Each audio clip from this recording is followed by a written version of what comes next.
أسمعتني يا مهلهل؟ سمعتك. فأنا قادر على منح جيرتي للقبرة. وأنت أهل لذلك؟ أتراني قادرا على منح حمايتي لأهل بيتي؟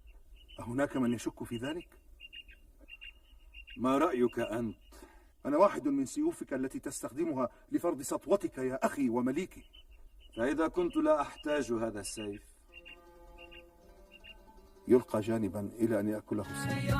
صدري ووجداني يوم الخبر حق تلقاني، يا ليش وانا معداني بالفوز وانا المنالي، في ساحة البحر والأرتاب جاءت مثيل الأسد وثاب، مقطوع كف السقى الأذناب من كف ما فكت الآلي، أدري من شهد